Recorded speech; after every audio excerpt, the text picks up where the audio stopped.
Team on the Fly. Ya hemos hablado de estructura y de cómo comenzar a diseñar tipos de equipos y demás. Ahora empezamos a ver cómo le damos comportamiento. Y uno de los comportamientos interesantes, o que es un tópico ahora de mucho debate y muchos tipos hot topic, que son los equipos on the fly. Bueno, aquí les pongo una foto mía. A mí siempre me gustó mucho el fútbol. Ahora, lamentablemente, creo que desde que el Depor está en tercera división, me he desilusionado mucho del fútbol y ni el mundial estoy viendo. Pero en un momento me gustó mucho, que tiene una foto mía de 1991, mi primer partido de fútbol, que estaba como portero. Y bueno, en aquel momento que jugábamos fútbol, pues a todos nos encantaba jugar, por lo menos allí en Venezuela, en el recreo, en el cole durante el recreo. Cualquier excusa era buena, jugábamos hasta incluso como no nos dejaban llevar balones de fútbol, metíamos botes de agua, le metíamos papeles dentro y jugábamos con él. Estábamos por todos lados jugando, ¿no? Y algo interesante de esa edad cuando jugábamos fútbol era que no teníamos claro qué posición íbamos a terminar jugando y estábamos experimentando constantemente entre varias posiciones. Ya años después, que seguí siendo además portero, creo que hasta los 14 años, pues seguíamos experimentando y muchos habían cambiado de rol. Algunos se dieron cuenta que eran mejores atacando, otros mejores de defensa, pero siempre hemos seguido siendo el mismo equipo. Entonces, de jóvenes intentamos rotar mucho mientras aprendemos esos skills. Jugamos a veces arriba, abajo, a veces de porteros, a veces de cualquier otra posición, porque estamos descubriendo. Todos tenemos cierta predisposición a una posición u otra, pero estamos todavía aprendiendo. Incluso en el fútbol profesional, si lo ven ahora, se sigue cambiando de posiciones, pero como ventaja competitiva. Si yo voy perdiendo un partido 1-0 y quedan 3 minutos, subo todos los defensas como si fuesen delanteros. No me importa ya tanto los skills, lo que me interesa es ganar el partido. Entonces, el objetivo de este jugador, del equipo rojo, al final, como el resto de personas del equipo, su objetivo principal, ¿cuál es? Ganar el partido. Da igual el número de pases que haga, da igual el número de dribles que hizo, las asistencias y demás. Lo que importa es que como objetivo principal que tiene compartido con el resto del equipo es ganar ese partido. Podemos ver a los equipos de fútbol como si fueran turf, volviendo a sacar el concepto polémico del turf, como subequipos dentro de un equipo de fútbol. Puede estar el equipo de línea de la defensa, el equipo del medio centro y el equipo de la delantera. Todos juegan en el equipo principal, pero hay ciertas áreas del equipo que tienen funciones un tanto distintas unos de otros. Esa persona que tiene que ganar el partido, que es de centrocampista, tiene muchas veces que bajar a defender también, porque resulta que el lateral ha subido a meter un gol o porque van ganando y queda un minuto y tiene que defender igual que cualquier otro. Y muchas veces tiene que incluso subir también y apoyar en el ataque, lo que hace justamente tanto él como casi el resto de los compañeros. Incluso otras veces hasta por cambios tácticos o por sorprender al rival, cambian incluso de lado donde están jugando, o sea, cambian radicalmente lo que venían haciendo. Entonces, yo crecí siempre con esto en mente, desde que empecé a trabajar hace 15 años, pero por otro lado, la bibliografía que leía me hablaba mucho, bien sea la de Team on Steam, Good to Great o las 5 difusiones de los equipos, me hablaba mucho de que los equipos estables conseguían un alto rendimiento. Y yo siempre estuve muy en pro o pues siguiendo un poco el guión y lo que decíamos en la comunidad ya que era lo correcto, intentando siempre buscar equipos lo más estables posible, pronunciado muchas veces en contra de separarles porque me parecía que había que conseguir ese alto rendimiento, ¿no? Pero había dejado también por otro lado en mi cabeza, en parte de mi cabeza, esa parte que yo veía del fútbol que no me terminaba a mí de congeniar con esto.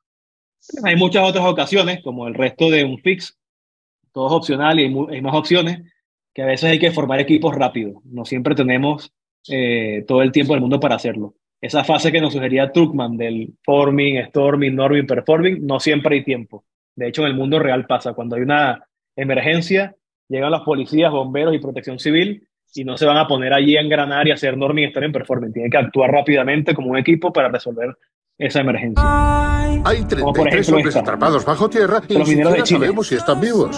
Todos sabemos cómo va esto. El gobierno dice que le preocupa, pero no hace nada. ¿Cuánto tiempo les queda? Tienen comida y agua para 3 días. Sabía que este sitio era peligroso. ¡Nadie te está culpando! Eres mi hermano. Juntos vamos a salir de aquí. Hay preparados 3 equipos especializados en perforaciones profundas. ¿Será muy tarde?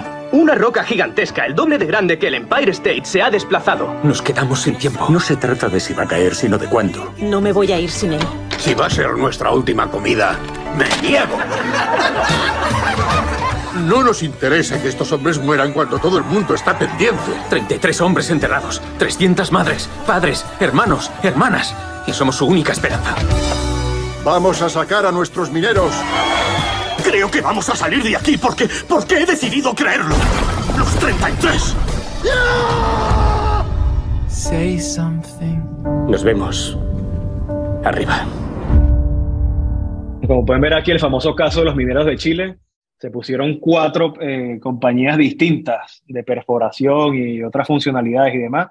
Nunca habían trabajado juntas y no les quedó más remedio porque estaban contra el reloj. Entonces no siempre, como pueden ver, hay tiempo para hacer que los equipos engranen.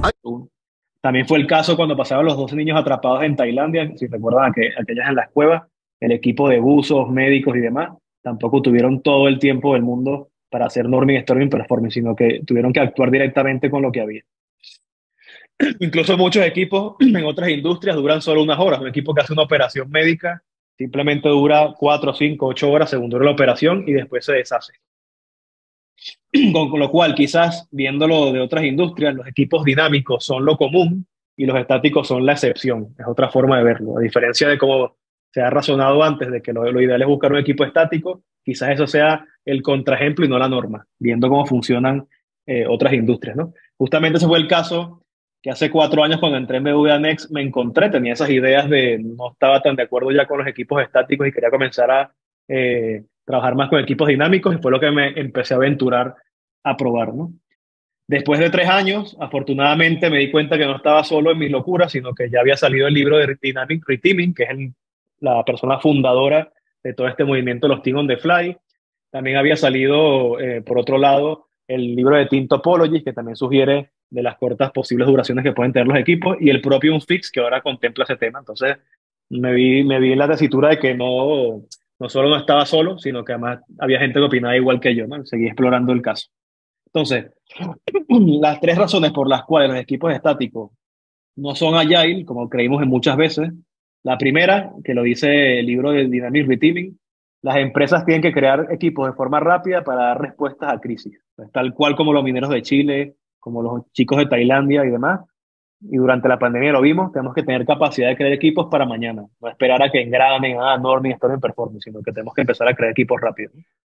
La segunda, no son ágiles porque los equipos estáticos producen productos estáticos. Es la ley de Conway. La ley de Conway dice que la forma en que te estructuras influye en el producto que haces y el producto que haces influye en cómo te estructuras. Con lo cual, si yo estoy estructurado de forma estática, lo más probable es que produzca productos estáticos, tal cual van a ser la representación de cómo me estructuré. La siguiente razón es por la experiencia del empleado. A prácticamente nadie le encanta trabajar el resto de su vida con el mismo equipo. A la gente le gusta experimentar, conocer equipos nuevos, entrar en materias nuevas, hablar con gente distinta. Entonces, también la gente que ha empezado a experimentar con los equipos on the fly se han dado cuenta que mejora muchísimo la experiencia que tiene el empleado luego.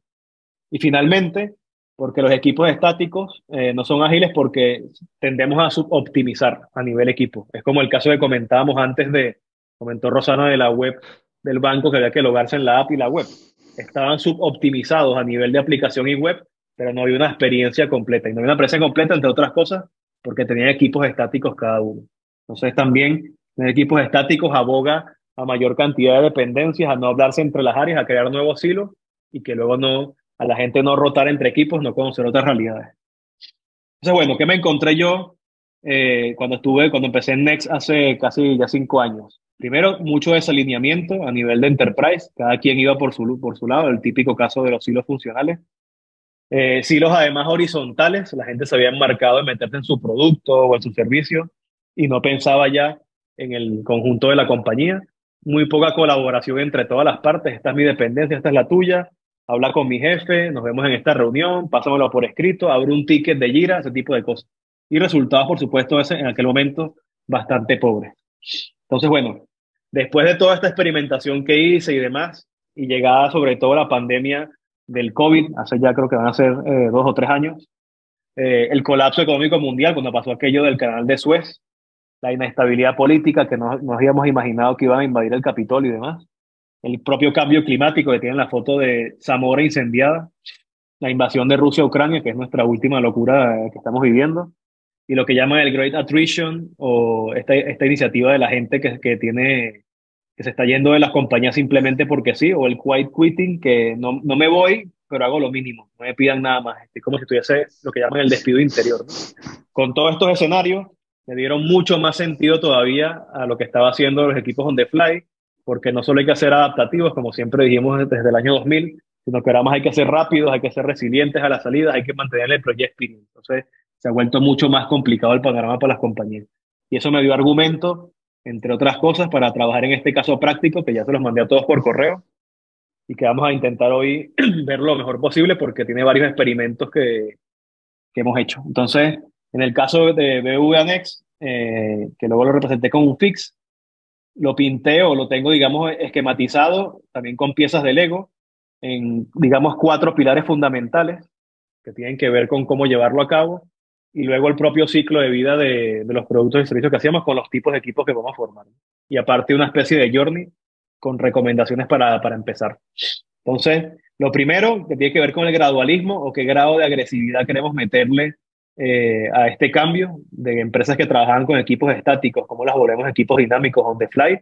A mí siempre me gusta ver, porque admiré mucho, o sigo admirando la forma en que han construido el nuevo estadio del Bernabéu, porque si lo ven, no han destruido lo anterior, sino que han construido sobre lo que ya hay. Entonces, muchas veces en las compañías queremos llegar a barrer lo antiguo, y en lugar de eso la propuesta es, ¿no? Construyamos sobre lo que ya hay y a partir de ahí comencemos a hacer cambios. Entonces, dentro de ese gradualismo podemos optar por lo que llaman el Kaizen, que son pequeñas mejoras incrementales, o los martillazos pequeños, el Kaikaku, que es el martillazo enorme, a partir del lunes trabajamos así, punto, y el gradualismo inteligente, que es una mezcla de ambos, pequeños martillazos a veces, un martillazo mayor otras veces. Entonces, en el caso de BBVA Next, utilizamos el gradualismo inteligente, en algunas ocasiones, siempre co-creado con la gente, dábamos pasos más grandes, en otras simplemente hacíamos pequeños ajustes, ¿no? Y eso nos fue permitiendo poco a poco ir consiguiendo el escenario esperado. En cuanto a la intensidad, una intensidad puede ser muy alta en el sentido de que 2 equipos originales pasan a ser equipos completamente distintos, es decir, revuelvo a todo el mundo y como resultado hay un equipo nuevo completamente distinto al anterior, o pueden ser de baja intensidad, no es simplemente hago pequeños cambios de cromo o pequeños cambios de talento entre equipos, muevo a Pedro por María y a Juan por José, y de esa forma voy consiguiendo ir rotando los equipos. Entonces podemos tener ambos extremos, ¿no? Por un lado el alto y por otro lado el bajo. Luego la cadencia, al igual que se aconseja casi siempre en la agilidad, mientras más constante mejor. Si voy a cambiar los equipos cada trimestre, la idea es que mantenga siempre cada trimestre. Si va a ser cada año, pues que lo hagamos cada año. Aquí hay múltiples enfoques con múltiples compañías. Por ejemplo, Apple cambian de equipo cada año. Ellos comienzan el año y todo el mundo forma parte de un equipo completamente nuevo con el que no trabajaba el anterior. Es un enfoque. Netflix lo hace cada semestre. En el libro que escribió el CEO de Netflix cuenta cómo cada 6 meses, por política interna, rompen los equipos y los vuelven a crear. O tenemos el caso que a mí me asombra más, que es el de Tesla, de cada 3 horas están cambiando de equipo. O sea, tú vas a trabajar un día, en ese mismo día has tenido 3 equipos distintos de trabajo. Entonces, como pueden ver, hay distintos niveles de intensidad que le podemos meter a esto. Nosotros en BBVA Next lo hacíamos cada 3 meses. Teníamos 4 trimestres y al inicio de cada trimestre rompíamos todos los equipos y volvíamos a armarlos completamente. Esto a nivel de enterprise, por supuesto. Entonces, bueno, al final es jugar con la cadencia, que en este caso nuestro era 3 meses, y en cuanto a intensidad, elegimos la intensidad alta. Apostamos había apoyo de la dirección además, así que apostamos por una intensidad bastante alta. Dentro de lo que explico en mi libro, El mejor líder siempre se deja liderar, además íbamos teniendo mucho cuidado, sobre todo, con qué prácticas hacíamos de exploración, donde queríamos más liderazgo que management, más equipos de trabajo, más enfoque tipo ciudades y más management experimental, de cuáles eran aquellos equipos o turf o partes de la compañía que eran más de ejecución, que nos interesaba más grupos que equipos, o más management que liderazgo, más enfoque robótico de máquina y más estructuras formales, un management un poco más estable y menos experimental. Entonces, dentro de esta definición, seguimos un poco el ciclo de vida de los productos y servicios, que es un tópico que luego entraremos en más detalles cuando nos toque. En función de qué fase está el producto o servicio, es como una especie de, si fuese una pila, en la parte de la 1 al 5, desde que inicia la idea hasta que estoy estabilizándome, digamos que pongo más foco en la divergencia de culturas y reglas, más en la motivación intrínseca, más en ciclos rápidos de aprendizaje y más en desarrollo de perfiles generalistas. Y cuanto más me aproximo hacia el final, productos que se están acabando, que ya han cumplido con su cuota de mercado, que empiezan a ser un commodity, pues más bien me voy hacia una cultura más de reglas y de poca delegación. Me enfoco más en la parte más extrínseca, hago ciclos de aprendizaje mucho más lentos y desarrollo de competencias más especialistas. Entonces, la idea también con la intensidad es ir jugando con esto. ¿Qué hacíamos en aquellos equipos que se dedicaban a fases del ciclo de vida iniciales? O sea, que estaban empezando una idea o proyecto. Pues usábamos alta intensidad de rotación. Equipos que aparecían y desaparecían, movimientos continuos entre propios miembros del equipo y duración de horas y semanas. A veces formamos equipos incluso que tenían duración 2 o 3 semanas. Y para aquellas partes de la compañía, un departamento de contabilidad, los propios departamentos de IT que hacen servicio de dar ordenadores y demás, lo que hacíamos era una baja intensidad de rotación, más de larga duración, más estable, movimientos muy selectivos entre los miembros y podían durar meses y años. Entonces fuimos combinando según en qué fase estaba ese producto o servicio con el nivel de intensidad que había en la compañía. El siguiente tópico, pilar, es la gestión del riesgo. Nosotros teníamos una serie de PBIs, que son todas las iniciativas que recogíamos de la empresa. Era muy 360 por parte de los empleados, de los clientes, del propio banco, y los teníamos priorizados. ¿Qué hacíamos? Experimentar con los equipos on the fly, sobre todo en los menos prioritarios. Nos íbamos a poner a hacer experimentos locos con los PBI o con los proyectos que eran de mayor envergadura o que estaba esperando ver el CEO mañana, sino que, como es lógico en muchas partes de gestión del cambio, comenzamos a experimentar en los que son menos drásticos, y si van saliendo bien, hacemos una especie como de cáncer positivo en donde se va irradiando en el resto de la compañía. En la parte de experiencia del empleado, intentamos hacer 4 de los grandes tópicos que hay. La primera es que los intereses particulares de la gente importan. Cuando movemos a gente entre equipos, tiene que haber un interés detrás. No es que me voy a cambiar porque sí, tiene que venir acompañado de algún beneficio, llámese económico o que sea más intrínseco, pero debe estar acompañado de algo. No me voy a cambiar de equipo a aprender algo nuevo por amor al arte. El aprender nuevos skills es un proceso de largo plazo. Mucha gente, por ejemplo, que son del apartado comercial, que tienen que aprender cosas de tecnología, no pueden empezar de un día a otro a ser productivos, sino que tienen que, digamos, comenzar a aprender las nuevas cosas que hacen. Luego, lo que decía antes, no hay almuerzos gratis. Si queremos que la gente empiece a cambiar de equipos, tenemos que ofrecerle una ventaja para hacerlo. No puede ser simplemente porque la compañía quiera, hay que darle detrás algún motivo. Y finalmente, medir mucho, porque si no lo medimos no sabemos. Cuando hacemos estos experimentos, ver si efectivamente los equipos on the fly tienen algún impacto positivo, y si no, no dudar en cortar el experimento y se acabó. Simplemente se trataba de ver si funcionaba para ese contexto. Nosotros, por ejemplo, aquí en BBVA Next tenemos un modelo de planetas. Nuestro equipo, que es el Management Crew, lo que hablábamos antes, el Management Crew de un fix, pues puede ser nuestro equipo de Management en Next. Son los encargados de aprobar o desaprobar el performance y el modelo de carrera de la gente que trabaja en la compañía. Y lo que hemos creado son planetas de distintos tipos, gente de arquitectura, de management, de agile, de UX o de enterprise, y la gente pertenece a un planeta. En ese planeta puede colonizar o conquistar satélites. Si yo, por ejemplo, estoy en el planeta agile, puedo conquistar el satélite de Kanban, el de Management 3.0 y el de un fix. Y puedo incluso comenzar a invadir o conquistar nuevos planetas. Yo, por ejemplo, en particular, estuve durante un tiempo trabajando con finanzas y aprendí a hacer business case. Estaba intentando colonizar ese planeta. Entonces, pues, la gente puede estar en tantos planetas como quiera crecer. Y a partir de allí, pues, damos la posibilidad también de crear un entorno de desarrollo horizontal en la compañía. Luego, además, para medir, utilizábamos los Moving Motivators de Management 3.0, los reconvertimos, pusimos 12 en lugar de 10 y además añadimos algunos otros distintos. Enviábamos cada semestre a todos los empleados para que nos priorizaran de esos 10 motivadores cuáles eran los más importantes para ellos. Esto era lo aspiracional, en el trabajo de tus sueños, cuáles aspiras a tener. Y luego, para cada uno de ellos, una vez que los tenían en ranking del 1 al 12, lo que pedíamos es cuánto están satisfechos para cada uno. Entonces hacían su ranking y luego nos decían entre 1 y 4 estrellas cuánto consideraban que está satisfecho ese motivador. Y eso nos dio o nos da la posibilidad cada semestre de tener workshops con los empleados, números con los que hablar, ver qué motiva a la gente y qué no, etcétera, etcétera.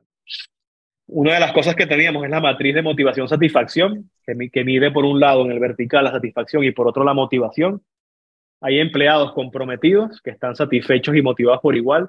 Empleados motivados, no satisfechos, son gente que sí está muy motivada con su proyecto, pero le falta algo, generalmente monetario, por lo cual se te iría mañana. Otros que son satisfechos no motivados, que son gente que sí están súper bien con las condiciones laborales, pero no me pidas más porque estoy en modo funcionario.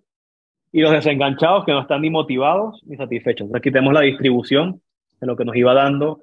Somos aproximadamente 1.000 empleados, nos respondieron 700. Entonces, bueno, aquí vamos viendo la distribución de cómo estábamos en la compañía y esto lo íbamos evaluando semestralmente. Aparte de eso, íbamos midiendo conceptos como el Progress Index o cómo estábamos a nivel de reto en la compañía, ese equilibrio entre reto y herramientas para conseguirlo. En la parte de Fit Index, que tenía que ver con la seguridad psicológica, con el poder hablar y decir o tener influencia para hablar. Y finalmente con la parte de propósito, que también medía cómo estaba encajando la gente dentro de ello. Esto a nivel de base dentro de BBVA Next. Incluso hacíamos un mapa de calor, en donde íbamos viendo para cada uno de los motivadores cómo le pegaban luego a todas las palancas de nuestro modelo de talento y cuáles la gente consideraba que estaban bien, cuáles no, cuál era una pérdida de tiempo total, etcétera, etcétera. Y eso es un poco ese rubro de no hay almuerzos gratis y si no lo sabes, no lo mides. Si ponemos en marcha este experimento de Team on the Fly, aseguremos que vamos a tocar todas las partes que hacen falta a la compañía para que prosperen. Si no, va a estar condenado al fracaso. Entonces, 4 pilares fundamentales: gradualismo, modelo del Bernabéu, intensidad, alta o baja, riesgo de negocio, trabaja sobre todo en aquellos que no sean sensibles o de alta importancia, y la experiencia del empleado.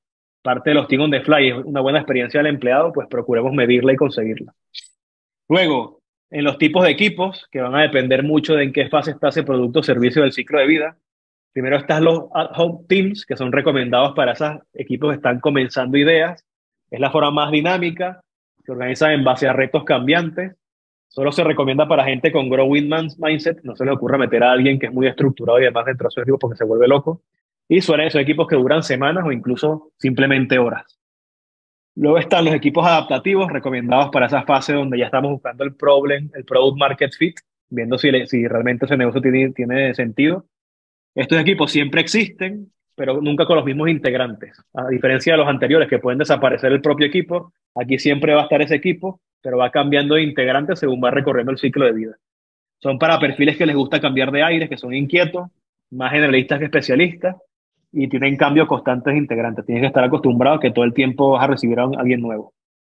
Yéndonos hacia la parte más de productos que están en su fase final, están los whole teams, que están preparados para hacer cualquier actividad. Son equipos como de intervención o como los SWAT, que pueden ir a abordar cualquier tipo de tópico. Son de larga duración, aunque también pueden desaparecer. Están compuestos por un híbrido de especialistas y generalistas y hacen actividades híbridas de mantenimiento y creación. O sea, son equipos que están allí como utility para echar una mano al resto de ellos. Y finalmente, los equipos focus, que están sobre todo para esa última fase del ciclo de vida, son solo perfiles especialistas, tienen muy pocas o muy raras rotaciones durante el año, pueden estar en cualquier parte del ciclo de vida, no solo aquí, depende de dónde queremos, y realizan actividades especializadas y de soporte, básicamente. Entonces, la idea es combinar estos 4 equipos y que veamos en qué fase de nuestros productos tiene más sentido aplicar uno y otro. En el caso de BBVA Next, lo que hacíamos era el Strategy Team, que es como le llamamos al Management Crew. Era un equipo de focus porque se mantenía en el tiempo y demás. Teníamos 2 partes de la compañía, una que se dedicaba a transformarnos internamente, que es este TOR que ven aquí abajo, el gris, y otra que se dedicaba a trabajar nuestros perfiles con el banco, con el BBVA. La parte de perfiles con el banco son whole teams, equipos que suelen tener cierta duración y que tienen rotación moderada según se van yendo y entrando perfiles. Y la parte de nuestra transformación interna, usábamos tanto los ad hoc teams para emergencias rápidas, como por ejemplo hay una pandemia que hacemos ya, como los adaptative teams, que tenían un poco más de recorrido porque aquí hacíamos iniciativas internas para llevar. Y finalmente, nuestro equipo de plataforma eran los focus teams, porque eran equipos que sí tenían muchas largas supervivencias. Al final eran gente de administración, transformación, de people, de IT, de compliance, etcétera, ¿no? Entonces, al final, al ser una plataforma, eran mucho más estables. ¿Hasta aquí alguna pregunta? De los tipos de equipo y demás. ¿Qué porcentaje de gente teníais en cada tipo de equipo? Más o menos. En el turf que se dedicaba a transformación interna éramos 120 personas, en el turf que está en delivery son 900. Bueno, creo que Rosana tiene los números actuales, que son así. Sí, aproximadamente los que has dicho, 800, 900 en delivery. Ok. Perfecto, saben que nos pueden interrumpir cuando quieran, sin problema. Luego, para finalizar, 3 consejos fundamentales para conseguir los Team on the Fly de la mejor forma posible. Nosotros en el portfolio nos organizábamos con el círculo de estrategia, el management team, un círculo de alineamiento que eran los foros, tal cual como los foros de un fix, y el círculo del portfolio donde estaban trabajando todas las personas, incluidos los círculos de tecnología, que le llamamos círculos. En cuanto a roles, teníamos el líder estratégico que trabajaba en el management team, el program owner, que era responsable de un conjunto de PBIs, el PBI owner, que era responsable de ese PBI en concreto, como los capitanes, un influencer, que eran, digamos, toda la gente que quería influenciar o stakeholder de ese PBI, los supporters, que eran los trabajadores del PBI, y los líderes de BAU, que son business as usual, que eran por lo general personas que se dedicaban a esa plataforma que veíamos antes verde, donde estaba finanzas, comunicaciones, IT, etc. Aparte de eso, fíjense, la visión de un building block, porque nos realizábamos a través de 4 building blocks, estaban todos mezclados, habían líderes estratégicos, program owner, PBI owner, y esta foto además cambiaba cada 3 meses. Cada 3 meses aparecía un nuevo equipo para trabajar en un building block. A nivel de programa, pues quedarían así, también trabajarían los PBI owner con su program owner y los influencers y demás. Y a nivel de PBI, pues estaría su PBI owner con los influencers y los supporters. Siempre dinámico, o sea, cambiábamos por lo general cada 3 meses. Y nos quedaba algo de este estilo. Tenemos funciones BAU, de business as usual, la contabilidad, pagar las nóminas, etcétera. Y sobre ella 4 building blocks que venían estafiados por un pool de change, gente de change tipo consultora que estaba dispuesta a cualquier misión, gente de los equipos de BAU, yo voy a estar en contabilidad, pero participaré en algún proyecto de transformación, y los círculos de tecnología, que eran la representación del resto de la compañía dentro de ese lugar. Eran como una comitiva, una comisión que representaban la voz del resto de 800 empleados. Entonces, ¿cómo era el staffing? Una mezcla entre lo que la gente quería, porque dábamos la oportunidad de que la gente se apuntase a qué proyecto o iniciativa le gustaría estar, junto con lo que hacía falta en la empresa y mezclado con también la matriz de competencia. Entonces, a partir de allí, sacábamos luego el staffing final que íbamos rotando cada 3 meses. ¿Qué logramos conseguir hasta el momento? Un sentimiento one team, la creación de una base que de verdad genere sentido de pertenencia, un ownership más global, la gente ya no se siente solo dueño de su parcela, sino que es dueño de todo lo que pasa en nuestro TARF de BBVA Next. Más de 500 colaboraciones por trimestre, cambiamos el nombre de dependencias por colaboración, que parece una tontería, pero nos ayudó mucho, sobre todo en la mentalidad de no es una dependencia, es que voy a colaborar con alguien. Siempre decimos que quien depende uno de otro son las cosas, entre gente se colabora, no se depende. Y bueno, hemos incrementado la productividad un 30%. Esto, por supuesto, ya saben que causaría una correlación, pero bueno, de momento hemos encontrado que hemos sido mucho más productivos. Entonces, en resumen, con los Team on the Fly, en primer lugar, siempre hemos hablado de que los equipos estables consiguen un alto rendimiento. Casi todos los frameworks que hay a día de hoy, SafeLess, Nexus, etcétera, están abocados a conseguir equipos estables para conseguir alto rendimiento. No es ni lo único ni lo mejor. No siempre hay tiempo para hacer el Norming Story Performing de Truckman que sugirió. Hay muchas más opciones. Quizás los equipos dinámicos son realmente lo común y los estáticos la excepción. Habría que pensarlo. Ya no es simplemente ser adaptativos, también es ser rápidos, resilientes y cuidar la experiencia del cliente. Justamente en línea en 2019 han salido los libros y el propio Marco Unfix, que también están apoyando este discurso. Y aquí tienen un marco con el que pueden comenzar a trabajar. Son igual piezas de Lego que son opcionales, pero pueden cogerlas e ir experimentando con cada una de ellas. Recupera lo que es suyo. Antes muerto que ver el anillo en manos de un elfo. Lo que es un Team on the Fly, ¿no? En ese caso, para ir a Mordor y demás, el Señor de los Anillos, se conformó con un equipo que no necesariamente va a poder hacer Norming Story en Performance, sino que lo conformaron al vuelo, con esa parte rápida. Entonces, este es el concepto principal de Team on the Fly que tenemos que empezar a llevar. En términos de cómo le llama un fix, vamos a ver que son, digamos, 4 tipos.